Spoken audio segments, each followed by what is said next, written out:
Bien, pues vamos a comenzar este estudio del Catecismo Mayor. Hoy nos toca la pregunta 17. La pregunta 17, voy a leer la pregunta, después la respuesta. Dice, ¿cómo creó Dios al hombre? Y la respuesta, después que Dios hizo a todas las criaturas, creó al hombre, varón y hembra, formando el cuerpo del hombre del polvo de la tierra y a la mujer de una costilla del hombre. Los dotó de almas vivientes, racionales e inmortales, haciéndolos conforme a su propia imagen, en conocimiento, justicia y santidad, teniendo la ley de Dios escrita en su corazón, con poder para cumplirla, con dominio sobre las criaturas, aunque expuestos a caer. Amén. Que el Señor pues, nos ayude a estar atentos y comprender esta enseñanza del catecismo de la palabra de Dios, que vemos que trata sobre la creación del hombre. Hemos estado viendo en las dos últimas semanas tanto la creación en general, la creación del universo, de cielos y tierra, como también la creación de los ángeles. Y ahora viene pues la creación del hombre, de la raza humana, ¿no? Que tuvo lugar en el relato, ¿no? de Génesis, la primera semana de creación. Entonces, todo lo que existe fue creado en esos 6 días.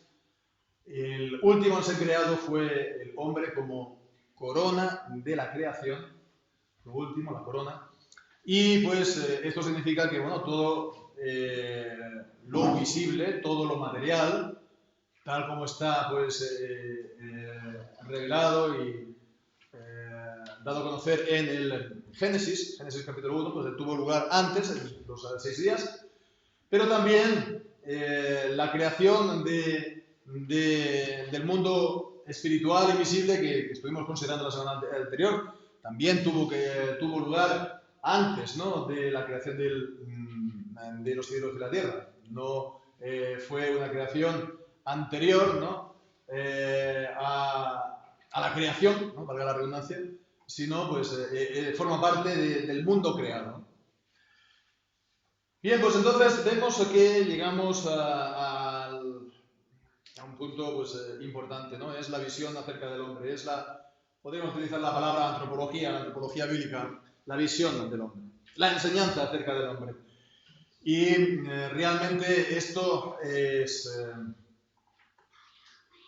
lo que da forma, la enseñanza, la visión del hombre a las sociedades, ¿no?, las mentalidades, ¿no?, tal como está pues, configurado las distintas sociedades hoy en día, las distintas ideologías que nos gobiernan. No pensemos que son cosas que están aquí flotando, sino que nos gobiernan, ¿no?, que son las que dirigen distintos partidos, ¿no?, y conforme uno u otro llega al poder, pues son los que nos gobiernan y son los que moldean también, por lo tanto, a nosotros incluso nos afectan como cristianos, además de que moldea la vida de una nación y le da una dirección en un sentido u en otro. Y bien, pues esto, digamos, vemos la importancia de esto, que lo impregna todo, que lo permea todo, que está en todas partes, ¿no? Así, por lo tanto, la visión que tengamos del hombre lo determina todo, ¿no?, a un nivel, digamos, horizontal, ¿no?, en las relaciones entre los hombres, la manera incluso como está organizada la sociedad.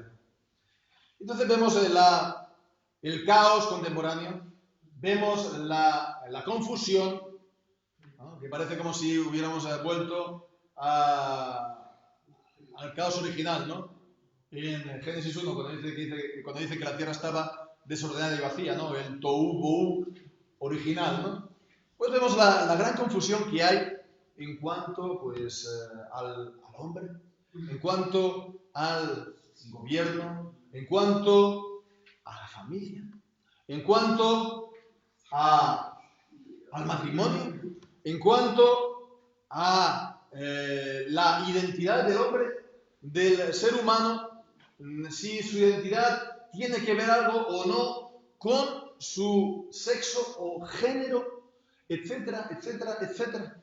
Si, pues, la propiedad, ¿no?, es algo que nos pertenece, algo que tenemos por naturaleza, porque nos ha sido dado así por Dios, o es una convención de entre los hombres que puede ser, pues, reconocida o quitada a voluntad del que gobierna.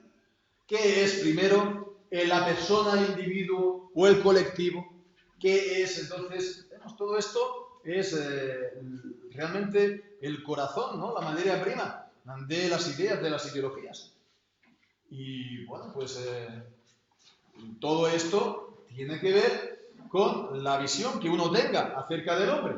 Y esto también está en función con una toma de posición con respecto a la enseñanza de la Biblia, en particular con el relato de la creación, lo que estuvimos viendo hace 2 semanas. Si uno parte de su punto de partida, ¿no?, lo que se utiliza, o se dice entre cristianos también muchas veces como su presuposición. Su punto de partida es, bueno, lo que dice la Biblia no tiene nada de verdad, ¿no?, de realidad.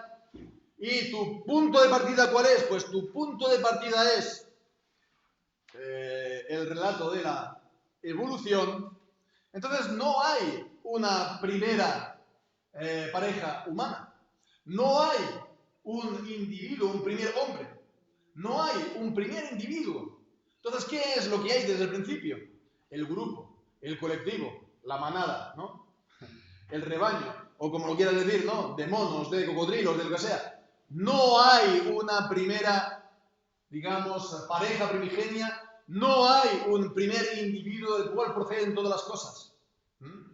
Y así podemos ir diciendo todo lo demás, ¿no?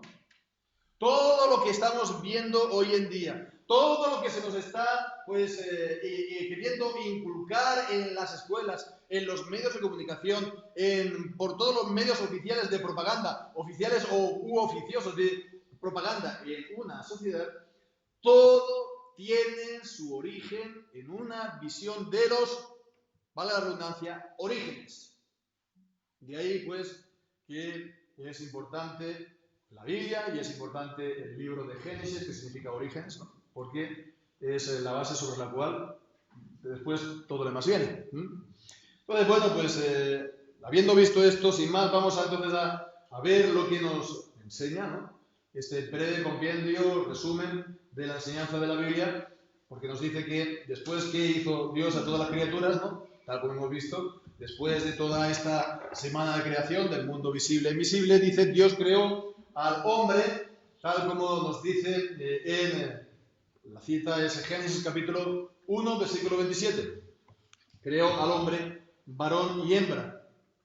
Y creó al hombre varón y hembra, tal como nos dice en Génesis 1, 27.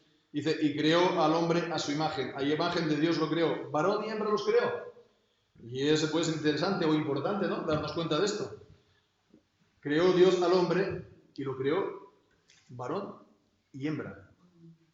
Varón y mujer. Varón y mujer. Desde el inicio.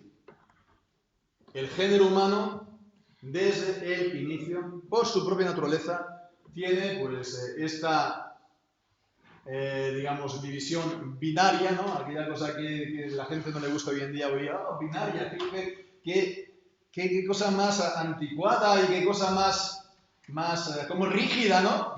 ¿Por qué tienen que ser las cosas A o B, ¿no? ¿Por qué las cosas tienen que ser hombre o mujer? ¿Por qué no puede ser todo un compendio de grises? No, es que la raza humana, el hombre, pues es desde su mismo inicio hombre y mujer. Hombre y mujer. Entonces, la cuestión de los géneros es algo que está en la misma naturaleza del hombre y de la mujer. Tenemos un sexo masculino y femenino, y eso es lo que somos, y eso es nuestra naturaleza, y no podemos entonces, pues, escoger entre el uno y el otro porque a mí me parece más o porque me siento más a gusto o lo que sea. Es lo que somos por naturaleza. Lo que somos pues llamados a cumplir. No es algo de quita y pon. Me puedo cambiar pues esta camisa o esta chaqueta si me va quedando pequeña, ¿no? Pero lo que soy es lo que soy. Lo que soy por naturaleza es lo que soy. Y pues esto, pues ya tenerlo de entrada, pues ya despeja bastantes dudas contemporáneas, ¿verdad? Entonces, varón y hembra nos creó. Pero la enseñanza del Génesis en cuanto a la creación del hombre y de la mujer, pues tiene una mayor trascendencia o una mayor profundidad. No es solamente la división entre el hombre y mujer, que fijémonos que es algo pues consustancial, porque de eso viene la reproducción, ¿no?, de la raza humana, ¿no? De eso viene, de que tengamos hijos y que pues, la raza pues, digamos, se propague y se multiplique y que se mantenga, ¿no?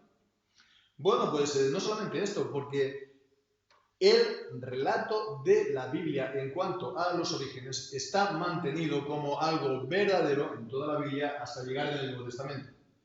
Y los apóstoles, y Cristo también, ¿no? Cristo por medio también de los apóstoles, están dando y asentando unas enseñanzas, no solamente unas enseñanzas, sino también en cuanto a la ética, también cristiana, en la familia, en la iglesia y por tanto también por consiguiente en la sociedad, en base a la creación de Génesis. Y es por eso que vemos en cuanto a, pues por ejemplo, en 1 Timoteo capítulo 2 y versículo 13, 1 Timoteo 2:13, aquí el apóstol Pablo pues está hablando de la mujer y del hombre en cuanto al culto a Dios.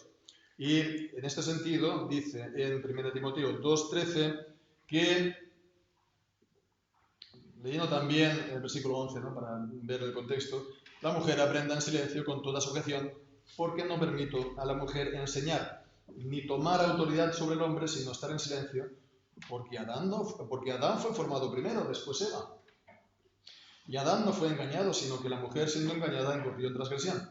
Entonces, la palabra de Dios habla que la mujer ha de estar en sumisión con respecto al varón, al marido, ¿no?, en la familia, en el matrimonio.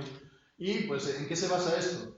En la creación, que el hombre es formado primero, como vemos en Génesis, porque si bien en Génesis 1 nos da la presentación de la creación resumida, en Génesis 2 se nos da en detalle cómo fue, y entonces la creación es primeramente el hombre y del polvo de la tierra, como vamos a ver, y en segundo lugar la mujer a partir del cuerpo del hombre.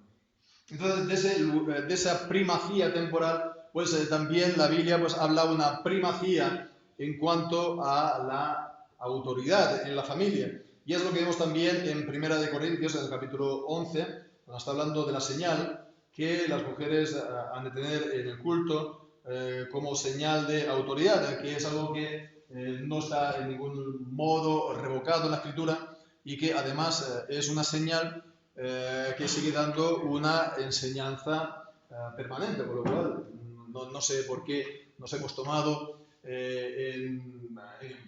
prácticamente de manera universal, protestantes, evangélicos, incluso los católicos, que vamos a decir, ¿no?, esa libertad, ¿no?, de prescindir de ese mandamiento divino en las Escrituras. ¿Por qué tenemos esa libertad de decir que esto no me gusta, no me lo pongo, ¿no? Y que si insiste, pues voy a montar un problema, ¿no?, como muchas veces ocurre. Pues miremos lo que dice en 1 Corintios capítulo 11, versículo 3, dice, no, más quiero que sepáis que Cristo es la cabeza de todo varón, y el varón es la cabeza de la mujer, y Dios es la cabeza de Cristo. Entonces, de esta manera, pues el cubrirse la cabeza es una señal de autoridad, ¿no? Versículos 7 y 8 también, porque el varón ciertamente no debe cubrirse la cabeza, pues es imagen y gloria de Dios, más la mujer es gloria del varón, porque el varón no procede de la mujer, sino la mujer del varón. por ese aspecto temporal, ¿no? De prioridad temporal, es también, por lo tanto, de precedencia, ¿no? Del varón sobre la mujer, y es de esta manera que es su cabeza, ¿no? La cabeza, digamos, en el hogar. Entonces, esto no significa que la mujer no haya sido creada a imagen de Dios, esto no significa que la mujer sea, pues, inferior al hombre, ¿no? En el sentido de que, pues, sea menos humano. No en este sentido, es un orden de autoridad, es un orden, se puede decir, jerárquico en el sentido de autoridad, ¿no? De mantenimiento de las estructuras de autoridad en la familia, que refleja el orden de la creación. Y el orden también, que vemos que este orden no está abolido en la redención, en la gracia, en la iglesia, sino que se sigue manteniendo. Primera de Timoteo, Primera de Corintios, el hecho de que en la iglesia solamente tenga que enseñar el varón, que las mujeres pues estén, no sé, reconocido el ministerio de enseñanza pastoral, etcétera, en la iglesia. ¿Por qué? Pues porque es ejercer autoridad. Bien, pues entonces, una vez más, ¿no? Todas aquellas iglesias que mantienen, ¿no? Pues en las, entre comillas, muchas mujeres pastor, pues lo hacen porque no tienen en cuenta este orden de la creación, este orden creacional, y piensan que es algo de lo que Dios nos libra, ¿no? Al ser redimidos, Dios nos libra de nuestra propia naturaleza. Dios nos libra de que somos hombres, de que somos mujeres, y de que como hombres y mujeres tenemos unas características, unas funciones, unos roles, etcétera, etcétera, ¿no? Eso no es la salvación de la Biblia. Eso es una salvación gnóstica, una salvación de los herejes gnósticos, de que mi salvación es que me salva de mi condición humana, me salva de mi realidad, me salva de mi naturaleza. ¿Y en qué te conviertes? Pues no lo sé, pero es algo muy interesante, ¿no? Eso es la salvación gnóstica, pero no es la salvación cristiana, no es la salvación de la Biblia. Entonces, bueno, pues entonces vemos que tiene su importancia el relato del hombre y la mujer. También, pues vemos, dice que formando el cuerpo del hombre del polvo de la tierra y la mujer de la costilla del hombre, y entonces se da como citas, pues Génesis capítulo 2, versículo 7 y Génesis capítulo 2, versículo 22, evidentemente, pues concediendo la validez a este relato, que no es algo, pues, que sea, bueno, sé, un relato mitológico o algo así, sino que verdaderamente lo que nos viene a decir es que, bueno, por una parte tenemos una parte material. El hombre, la mujer tiene somos un ser binario, una vez más, ¿no? Es decir, estamos compuestos de materia y de espíritu, y nuestra materia pues es de la misma materia que el polvo de la calle, es materia, ¿no? Después están nuestras almas, que ya lo vamos a considerar también, por otro lado, que es en lo que en nuestro ser, sobre todo, se parece al Señor, ¿no? La imagen de Dios, etc. Pero bueno, pues vemos que el cuerpo es polvo, es materia, es también, pues, distinto de nuestra alma. Las dos están también relacionadas, ¿no? Como también a veces hablamos, ¿no? De la relación entre el cuerpo y el alma, las enfermedades psicosomáticas, ¿no? Cuando uno está, pues, deprimido o estresado, pues eso le hace propenso a distintas enfermedades. También nuestro cuerpo expresa también nuestro estado de alma, nuestra mirada, nuestro rostro está expresando. Hay digamos, una continuidad, ¿no? Hay una relación, pero una cosa es nuestra alma y otra cosa es nuestro cuerpo. No se tiene, por tanto, que confundir. Bien, pues después están los do de almas vivientes, racionales e inmortales, y vemos entonces aquí una serie de capítulos, de pasajes, lo podemos ver aquí en Génesis capítulo 2 y versículo 7. Génesis 2, 7. Cuando dice: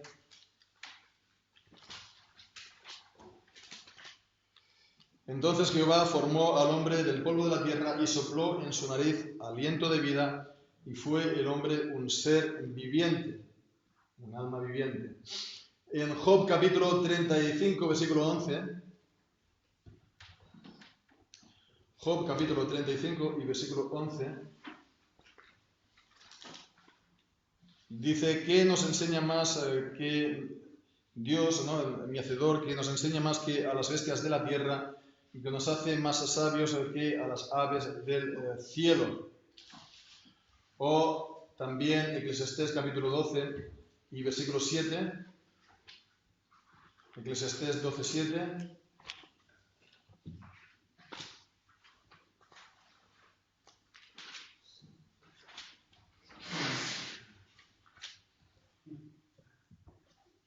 Dice, y el polvo vuelva a la tierra como era, y el espíritu vuelva a Dios que lo dio, juntamente con Mateo 10, 8 y Lucas 23, 43. Mateo 10, 8.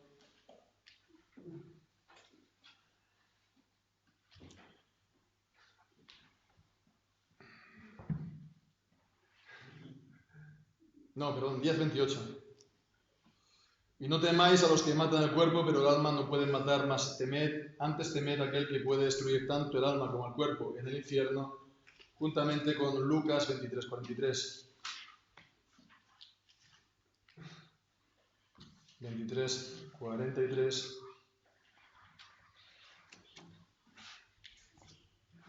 Cuando dice, entonces Jesús le dijo, de cierto te digo que hoy estarás conmigo en el paraíso. Entonces, hemos visto en primer lugar el pasaje de Génesis, en el capítulo 2, versículo 7, cuando Dios da el alma al primer ser humano. Y después en Eclesiastés, cuando habla del momento de la muerte, que el espíritu sube o vuelve a Dios. Pero fijémonos que se dice que se compare con aquellos que después de la muerte van a estar separados de Dios en el infierno, y por otra parte aquellos que van a estar en el paraíso juntamente con Dios. Entonces no es que todo el mundo vuelva a Dios después de la muerte, sino que después de la muerte pues hay un estado intermedio en el cual pues, unos están en la presencia del Señor y otros están apartados de esta misma presencia del Señor. Y bien, pues entonces este alma es, es un espíritu, no es algo visible, ¿no? No es algo visible como Dios, que es espíritu, no es visible. Es algo también inmortal, ¿no? Como también los ángeles, como también Dios, ¿no? Porque como no es algo material, pues no puede morir, ¿no? Entonces, el caso es que esta parte espiritual el Señor la ha dado al hombre, ¿no? Hay todo ese debate en los estudiosos, en los maestros, en la iglesia, ¿no? Acerca del alma, si esto es una creación directa de Dios a cada ser humano o el alma es algo que se deriva, ¿no? Que se traduce, ¿no? O que se deriva, ¿no? de entre los hombres, ¿no? Como que lo recibimos por herencia de nuestros padres, ¿no?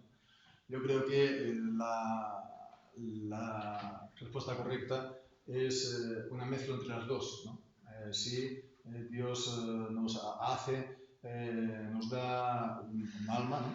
A cada ser humano, ¿no? En el momento de la concepción. Por eso es importante el mantener la vida en la vida prenatal, no solamente porque es una vida, un ser humano material, sino porque es también un alma, ¿no?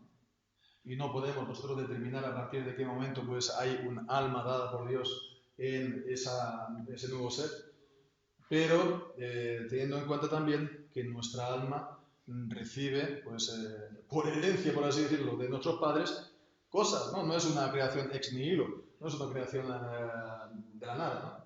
De la misma manera que de nuestros padres recibimos rasgos, ¿no? Las orejas, la nariz, el color de ojos y la estatura y todo lo demás, ¿no? Pues también recibimos rasgos de nuestros padres que, a lo mejor si nos quitan a nuestros padres y nos ponen en otro lugar, ¿no? Pues lo mismo van a salir también a aflorar, ¿no? No es algo, por lo tanto, solamente que lo recibimos por estar conviviendo con ellos después del matrimonio, después del nacimiento, etcétera, etcétera.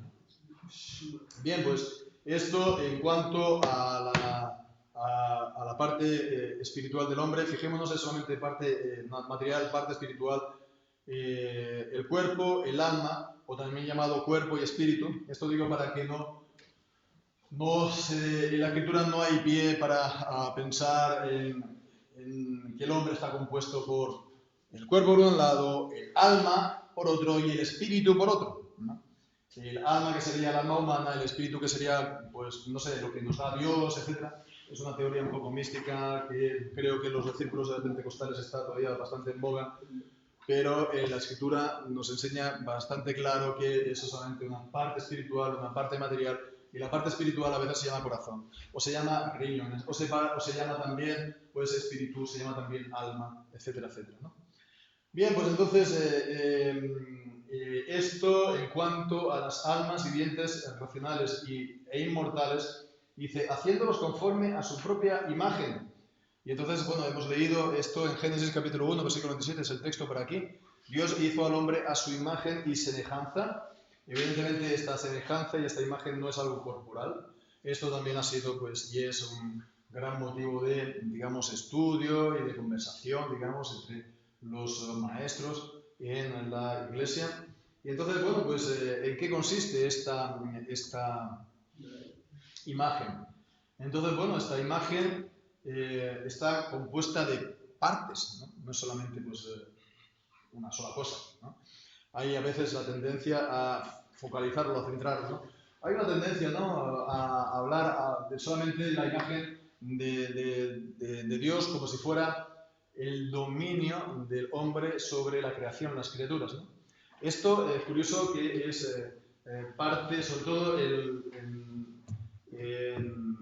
círculos neocalvinistas. A ver, cuando hablo de neocalvinistas no hablo de los neocalvinistas modernos, ¿no?, de hace unos cuantos años, sobre todo de bautistas, ¿no?, que son neocalvinistas, sino del neocalvinismo en un sentido original, clásico, que son, digamos, los descendientes espirituales de Abraham Kuyper, pastor y jefe de Estado holandés de finales o principios del siglo XX, con unos énfasis particulares, ¿no? Eran dentro de la ortodoxia conservadores al inicio, pero por esos énfasis, pues, hay problemas, ¿no? Y bueno, pues dentro de este grupo neocalvinista, o de estos grupos, mejor dicho, neocalvinistas, pues no es extraño ver que la gente dice que la imagen de Dios consiste en que el hombre refleje como vicealmirante, como mayordomo, como representante de Dios, su dominio sobre las criaturas. De esa manera es la imagen de Dios. Esto, por cierto, es una cosa que no es nueva en teología, como casi las ideas casi no son totalmente nuevas. Y los que decían eso antes eran grupos socianos. Que los socianos ya sabemos que eran racionalistas, eran los precursores, ¿no?, antepasados de los racionalistas y de los liberales, ¿no?, en los siglos XVI, XVII, etc. Bueno, pues entonces es sí, porque al final dice con dominio sobre las criaturas en nuestro artículo de la confesión, ¿no? Forma parte también, podríamos decir, ¿no?, de la condición original, por supuesto, pero no es esta la imagen y semejanza de Dios. Como, bueno, pues después también hay dos grandes visiones de ver esto. Por un lado, pues sería que la imagen y semejanza serían, pues, las facultades espirituales, ¿no?, de justicia, de santidad, de conocimiento de Dios, ¿no?, en el paraíso. Que bueno, pues si fuera así, pues entonces con la caída del hombre en el pecado, pues entonces eso se habría perdido completamente, ¿no? Esta es la visión también, sobre todo en el luteranismo y también en algunos sectores del mundo reformado. Pero por otro lado, podemos comparar esto con el mundo católico romano. Para ellos, la imagen y semejanza de Dios, ¿qué es? Pues nuestras facultades, no, digamos, sobrenaturales, no espirituales, sino nuestras facultades naturales, de razón, nuestras facultades naturales de personalidad, nuestras facultades naturales de etcétera, etcétera, ¿no? Aquello que nos hace a nosotros específicamente humanos, ¿no?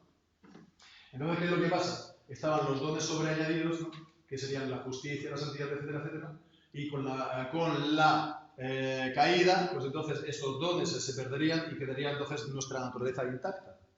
Entonces vemos en la visión católica romana la corrupción de la caída no afecta a todo el ser humano. No es una corrupción total, completa, como afirmamos la Reforma juntamente con las Escrituras, que afecta íntegramente a todo nuestro ser. Entonces, bueno, sin llegar a fusionar o a mezclar o a confundir lo uno con lo otro, vemos que la imagen de Dios no es solamente pues, las facultades naturales, ¿no?, con las cuales también reflejamos la personalidad de Dios. Por ejemplo, un autor como Francis Schaeffer, pues también hacía mucho énfasis en esto, que la imagen de Dios es en el hombre ser personal, como Él es personal. Es cierto, ¿no? O que somos racionales, como Él es racional, y es cierto. Pero además de esto está la justicia, el conocimiento, la santidad original que el Señor dio, ¿no?, al ser humano. Y esto también pues, lo está diciendo en estos pasajes, ¿no?, cuando dice, haciéndolos conforme a su imagen. El texto en Génesis 1 dice, en conocimiento, y da Colosenses capítulo 3 y versículo 10. Colosenses capítulo 3 y versículo 10. Tenemos allí. Y revestido del nuevo, que es renovado en conocimiento conforme a la imagen del que lo creó. Nuestra renovación como cristianos es también en conocimiento, conforme a la imagen de Dios. Entonces vemos el conocimiento de Dios, conocimiento de las cosas espirituales, etc. Pues forma parte de la imagen, ¿no?, de Dios, como también dice justicia y santidad, y son Efesios capítulo 4 y versículo 24. Efesios 4, 24, cuando dice también, vestiros el nuevo hombre que es creado según Dios en la justicia y santidad de la verdad. En Colosenses, conocimiento, y en Efesios, que es la carta prima hermana de Colosenses, dice justicia y santidad, haciendo referencia, por lo tanto, a cómo Dios creó al hombre en Edén, en conocimiento, en justicia y en santidad. Y dice también, además, teniendo la ley de Dios escrita en su corazón. Y entonces la cita es Romanos 2, 14 y 15, esta cita también clásica, Romanos 2, 14 y 15, porque cuando los gentiles que no tienen ley hacen por naturaleza lo que es de la ley, estos, aunque no tengan ley, son ley para sí mismos, dicen, los cuales muestran la obra de la ley escrita en sus corazones, dando testimonio juntamente en sus conciencias y acusándolos o excusándolos sus pensamientos unos a otros. Y esto lo que nos viene a decir es que cuando Dios creó al hombre, lo creó en justicia y en santidad. ¿Y cómo eso? Pues grabando su ley en su corazón de una manera natural. Es decir, tenía la conciencia. La conciencia, pues, daba testimonio al hombre según sus... Bueno, en el estado del paraíso no conocía el pecado, pero bueno, tenía entonces esa guía de la ley en su interior. Y aquí lo que nos viene a decir es que los gentiles, los que no tienen ley de Dios escrita, tienen esa ley en el interior, evidentemente no perfecta, pero sí que son rastros, ¿no?, por el cual pues, los hombres tienen una idea de bien, una idea de mal, y pues casi universalmente podemos decir que, de la misma manera que todos los hombres creen que existe un Dios o una divinidad, ¿no?, también universalmente, casi prácticamente, todo el mundo pues pensará que está mal matar, por ejemplo, ¿no? Hay una serie de ideas, ¿no?, que está ahí. Entonces, esto da pues, base a hablar de la ley natural, que es una realidad, también según la Escritura, pero que tampoco tenemos que insistirlo demasiado, porque vemos hoy en día las completas aberraciones que hay en materia moral y en materia legislativa, que es como para que nos planteemos realmente la idea de la ley natural sin la ayuda de la revelación, sin la ayuda de la ley revelada, sin la ayuda de la revelación, sin la ayuda de la autoridad de las Escrituras, que es lo que nos muestra realmente el bien y el mal. El hombre se puede engañar, y de hecho se engaña, y engaña a los demás con una facilidad pasmosa para decir a lo bueno malo y a lo malo bueno. Y para, pues, inventarse sin fin de razonamientos para justificarlo, en apariencia, pues, justos, pero que no lo son, ¿no? Pero convencen a la gente y mientras tanto van adelante. Así pues, es necesario que la ley natural no sea divorciada, ¿no?, como si fuera un ídolo, o la razón natural, ¿no? O la conciencia natural, ¿no? O qué es lo que hizo en su momento, en el siglo XVIII, el liberalismo, que estaba todavía más cerca del cristianismo que hoy en día, y ya vemos hoy en día el resultado. Bien, pues entonces la ley de Dios escrita en su corazón, con poder para cumplirla, con pues la cita de Eclesiastés capítulo 7 y versículo 29, lo podemos también leer allí.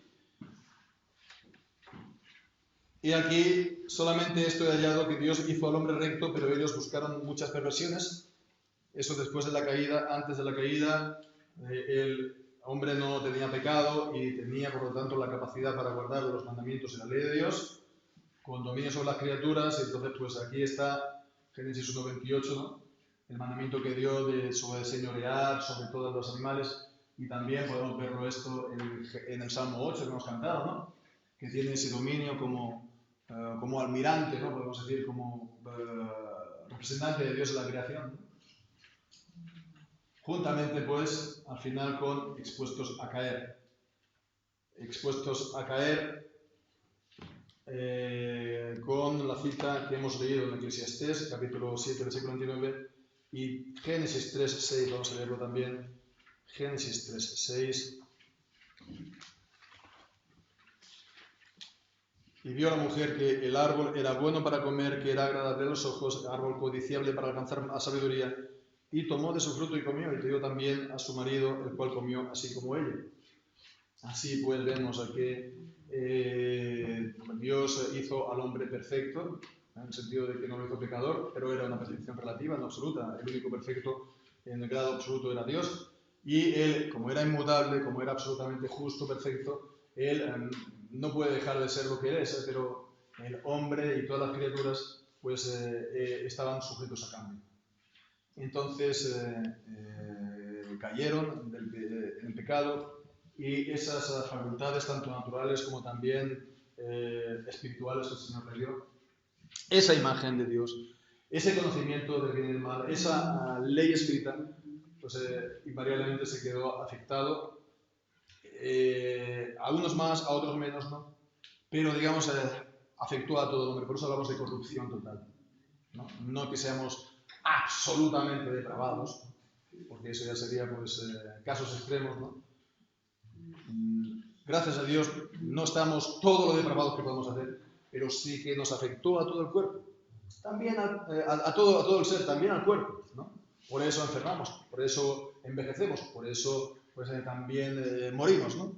Y también en el área del alma, del espíritu, etcétera, etcétera.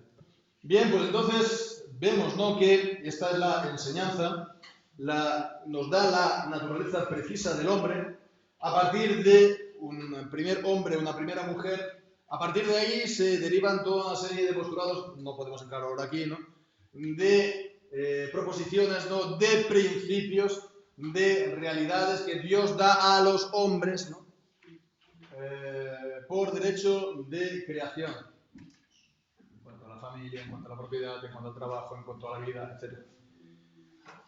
Esta es la naturaleza precisa del hombre, ¿no? Y en todo caso, pues lo que sí que vemos es la grandeza original del hombre. La grandeza con la que el hombre ha sido creado. Al contemplar la grandeza, la santidad del hombre, pues podemos comprender ahora, mejor aún, en su estado caído. De la grandeza de lo que perdió, ¿no? Pues ahora podemos apreciar esa grandeza al no tenerlo, ¿no? Es como aquellos que tuvieron grandes imperios, ¿no? Y ahora no lo tienen, ¿no? Pues dicen, pues qué bonito era aquel tiempo, ¿no? Ahora lo poco que tenemos. Algo parecido es con el hombre. De la grandeza de nuestro ser, tal como Dios nos creó, a tal y como nosotros nos vemos, y tal y como nosotros somos, y tal y como vemos al hombre hoy en día, ¿no? Pues podemos entender, ¿no?, la magnitud tremenda de este pecado. Así como también, pues, que toda restauración, por así decirlo, del cristianismo en nuestro tiempo, en cuanto a la mentalidad, en cuanto a presencia pública del cristianismo en el área pública de la sociedad, inevitablemente tiene que pasar por poner de relieve la enseñanza, toda la enseñanza de la Escritura, a partir del Génesis, con lo cual también la naturaleza del hombre, si ahuecamos toda esta enseñanza de la Biblia como hace el liberalismo protestante y el liberalismo teológico, ¿no? Pues porque esto no es, digamos, moderno, etcétera, etcétera, que decir, ¿no? Pues entonces, invariablemente, en esta área, ¿no? Vamos a lo mejor tener algo del Evangelio por este lado, pero por la mano izquierda vamos a estar cogidos de la mano, agarrados de la mano, con